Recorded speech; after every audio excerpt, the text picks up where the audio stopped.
This week on Christian World News, trapped between two armies where mortars rain down, see the Christians braving artillery fire to help those in need.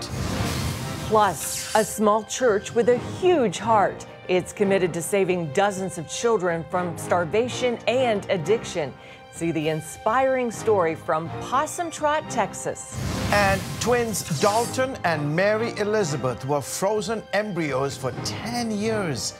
Meet the couple who adopted them and gave them a chance at life.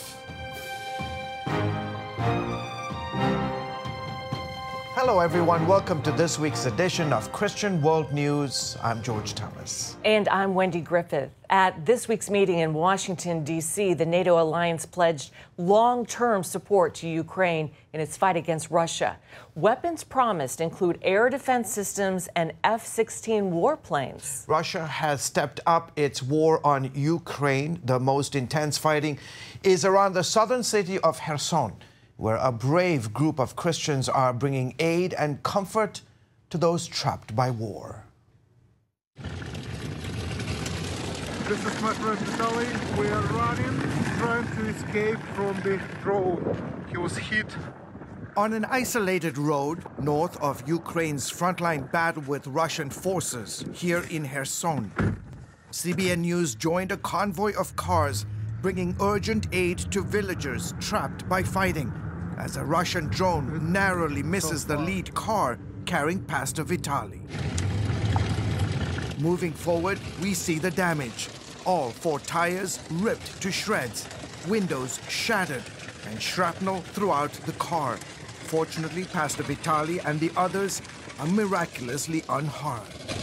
They drive a few more miles down the road to make sure they are out of drone range. This is how things look like in Kherson. But since the life is saved, God protected all the vehicle, that's piece of cake. That's our neighbor. She was killed in that house. By the way, and this was your neighbor? She died here? Yes, yes. A lady, elderly lady, she died here. And all the buildings are damaged, and there are people, and they are already waiting for us. Our guide, Yevgeny Bondarenko, fully understands the risks involved in a war zone. He serves with Mission Eurasia, a Christian organization that's been ministering here since war started in 2022. Bondarenko is from Kherson. Multiple times a day, artillery and mortar fire rain down on the city as both sides defend their positions. What you're seeing there is a tributary that leads to the Dnieper River. The Dnieper River, in essence, divides the city of Kherson into two. The left bank, behind me, is controlled by the Ukrainians.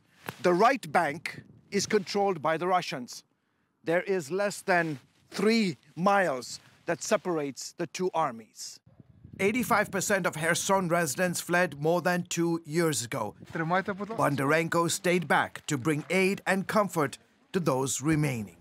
On this day, as Russian forces launched mortars toward Ukrainian positions, CBN News witnessed Bondarenko and a fellow pastor move quickly as explosions go off nearby to distribute supplies to dozens of residents trapped between the two armies. Olena, darting out of her home, still wearing her nightgown, holds her young son tight and waits in line. This is our home. Yes, of course we're scared. But where else can we go? War is everywhere. At least we don't feel abandoned today, that someone has come with aid and cares for us. Bondarenko takes time at the end to share a word of encouragement from the Bible and leads the group in prayer for safety. Neighborhood resident Anastasia is touched by the ministry time. I realize my confidence and boldness must come from the Bible. God says to rely on Him and He will not abandon us. That promise brought Svetlana Harakatova and a team of Mission Eurasia medical volunteers to this village not far from the front lines. 5 doctors, a cardiologist, urologist, family doctor, and ophthalmologist, volunteer around the clock, caring for folks who haven't seen a specialist in months.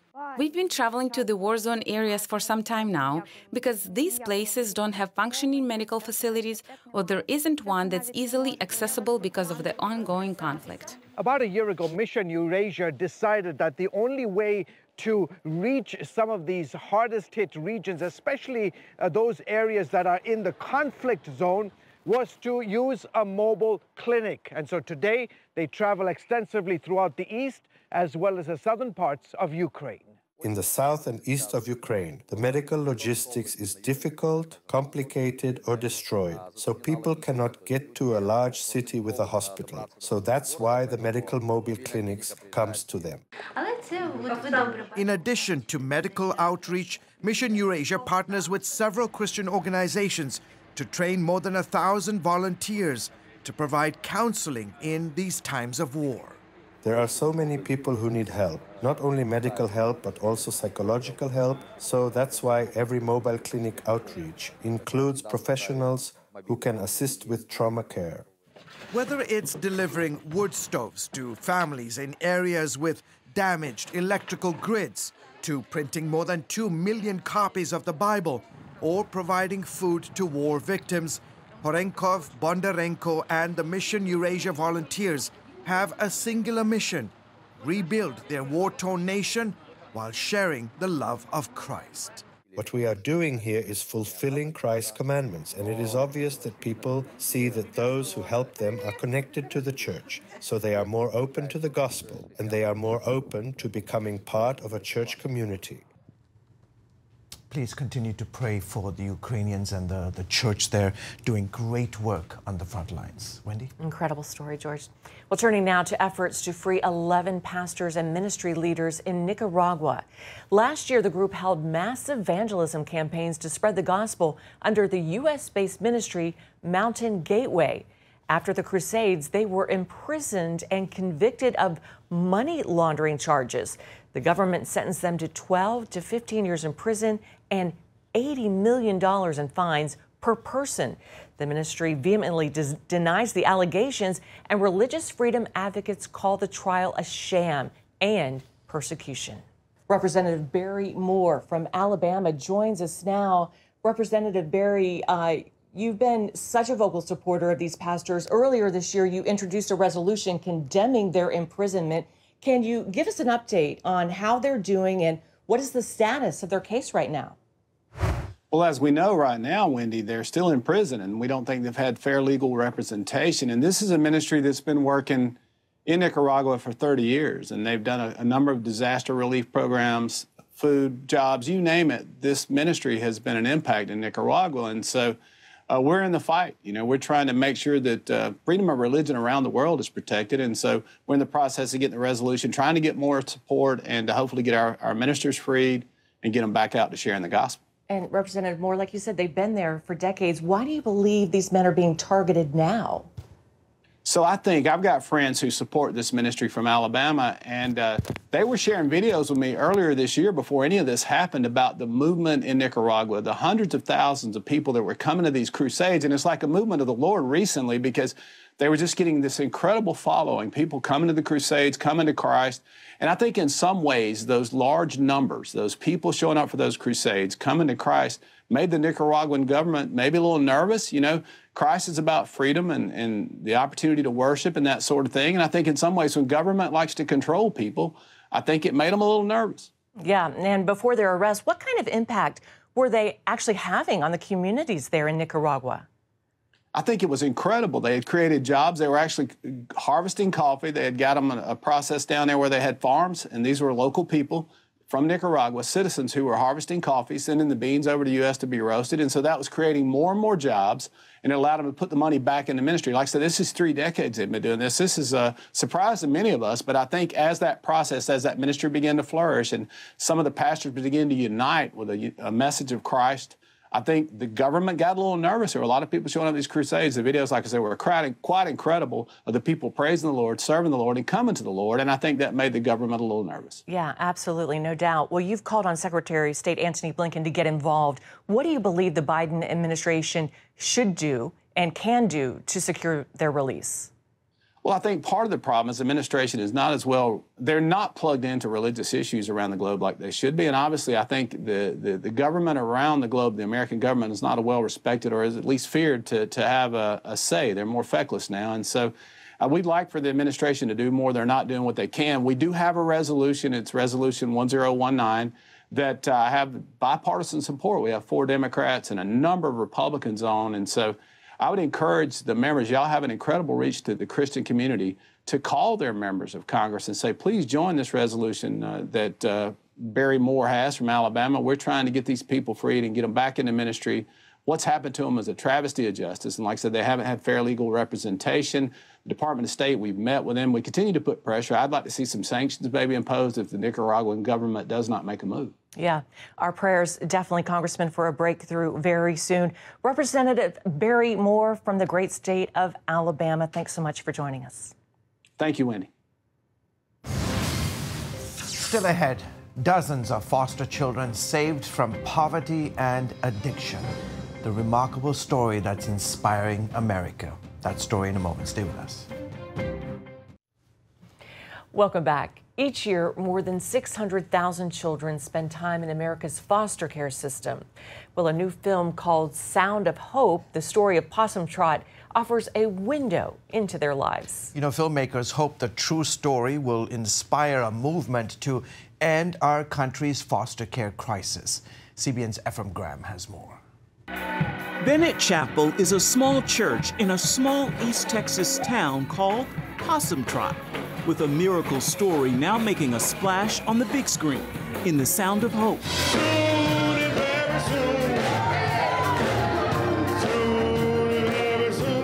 This story begins with Bishop W.C. and Donna Martin, who began adopting troubled children from the foster care system in the 1990s, and then encouraged members of their church to do the same. I'm thinking about adopting some kids. Reverend, look, I'm talking to him right now. Just come on over later, I'll fill you in.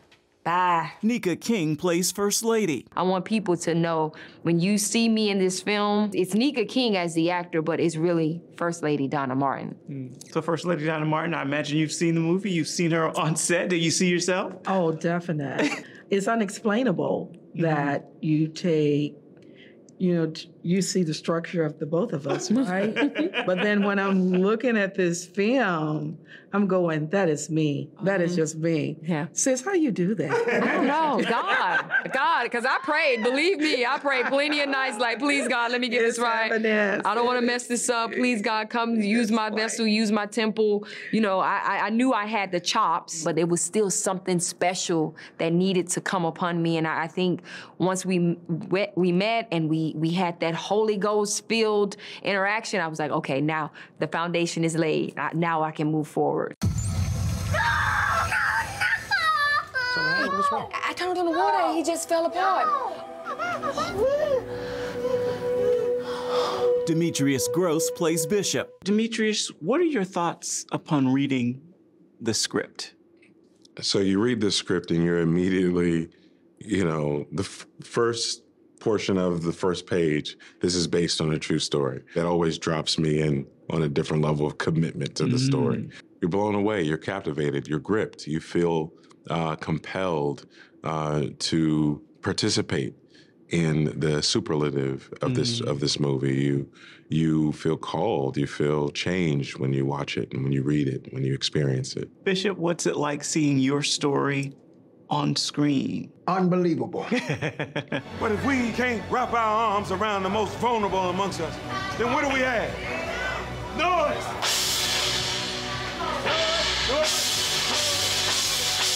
That's what we have. Noise. I'm a preacher. I'm not an actor, so I don't know how those two connect together. But this is the thing that I see. God was in it, so God connected it together to be what it is. And what it is a church that united to adopt nearly 80 children and for a time left no child on the town's waiting list in need of adoption. 22 families want to adopt. The whole town wants kids now. That's about right. Bishop, what's Bennett Chapel and Possum Trot like today? Holy Ghost filled. That's the best that I can tell you, because if you come in that church, if you drive on those grounds out there, you know, you're gonna feel the power. Ephraim Graham, CBN News. Feel the power. Amazing. I can't wait to see that. Up next, twins Dalton and Mary Elizabeth were frozen embryos for 10 years. Meet the couple who adopted them and gave them a chance at life. And welcome back. The Republican Party is changing its stance on abortion to reflect former President Trump's position. Language approved for the party's new platform drops the push for a federal ban for the first time in 40 years. The platform does cite the 14th Amendment's guarantee that no person can be denied life or liberty without due process of the law, while some pro-life groups affirm the move as commitment to protect children in the womb. Family Research Council President Tony Perkins said it doesn't go far enough. Perkins, who's also on the GOP delegate, plans to submit a minority report calling for a human life amendment. Wendy? The abortion debate has sparked new arguments over in vitro fertilization. A majority of Americans support the practice that helps childless couples conceive. Others divided on the morality of a procedure which involves the destruction of frozen embryos. Charlene Aaron reports on a possible solution where everyone wins. Millions of couples deal with infertility, and more are turning to science in the hope of growing their families. The latest U.S. statistics show that in 2021, in vitro fertilization resulted in the births of more than 86,000, or 2% of babies nationwide. Amidst growing debate over IVF, a lesser-known option called embryo adoption is also gaining ground. For 10 years, Rodney and Mary Leah Miller struggled to have a family. Attempt after attempt, negative pregnancy test after negative pregnancy test, you begin to wonder, will this ever happen for us? That question led the Alabama couple to undergo several rounds of in vitro fertilization, which all failed. Then in May of 2020, friends told them about embryo adoption, a process which involves a woman receiving one or several donated frozen embryos. We both just had a peace about us, and we're very confident that this is how the Lord was going to start our family. The Millers connected with the Snowflake program, which helps people with embryos in frozen storage to offer them for adoption. While their first try resulted in miscarriage, the second proved doubly successful. 2 years ago, twins Dalton and Mary Elizabeth, who had been frozen for 10 years, were born via C-section. To see that promise realized on December 23rd, 2022 was, it was truly a miracle, but also just, representative of God's faithfulness. Concerns about this technology have moved to the forefront this year, especially over the large number of embryos which may never be implanted. In February, the Alabama Supreme Court ignited the debate by ruling frozen embryos created during IVF to be children. Then, during its annual meeting in June, the Southern Baptist Convention passed a resolution expressing compassion for couples faced with infertility, as well as moral caution for the procedure. Ethicist Jason Thacker advised the SBC on the matter. We're not condemning the practice outright, but we're saying we must think cautiously and cultivate wisdom for how we navigate these devastating realities. Nightlight Christian Adoption Agency, home to the Snowflake program, estimates more than 1.5 million embryos remain in frozen storage nationwide. CBN News asked Beth Button, the program's executive director, about the possibility of finding adoptive families for all those embryos. It really depends on how many of those embryos end up being donated for adoption. So many of the embryos that are in frozen storage, the family who created them could potentially be still planning to use them at a later point for reproduction. Budden says many who support embryo adoption are unaware of what's involved in the practice. And unfortunately, it's just part of the everyday practice of in vitro fertilization that embryos are discarded. Ethical issues that can be difficult, especially for many Christians. We faced them and made very difficult decisions with our very first specialist that we spoke with on the number of embryos that we were willing to fertilize. And and that we wouldn't be discarding. Thacker sees the widespread acceptance of in vitro fertilization as the next stance in the fight for the unborn. A recent Gallup poll found that 82% believe IVF to be morally acceptable. 10% view the procedure as morally wrong, with the remainder expressing no opinion. And when it comes to destroying frozen embryos created by in vitro fertilization, 49% believe it is moral to do so, while 43% disagree. Where we're seeing not only in the state of Alabama, but other states rushing to kind of usher in protections for IVF, access to IVF. We see the push at the federal level to federalize access to IVF. Meanwhile, the Millers are grateful for their growing family, as they're expecting a second set of twins later this year. Look at these beautiful blessings the Lord has given us. We spend our time thanking Him for the science and everything that He has provided to make this possible. Charlene Aaron, CBN News. That's adorable. Congratulations to them. Wow. By the way, you can get Christian World News delivered straight to your inbox. Like straight into my email? Straight to your inbox. All right, to sign up for our weekly email update, just go to cbnworldnews.com. We'll be right back. Welcome back. People in the state of Tennessee are engaged in 31 days of prayer and fasting this month. Governor Bill Lee signed a resolution calling on citizens to, quote, seek God's hand of mercy and healing on their state in July. The resolution cites violent crime, human trafficking, and drug addiction as needs. Christians are praying in their churches and at gatherings across Tennessee. A night at the Nashville ballpark took an unexpected turn when a player was baptized on the field after the game.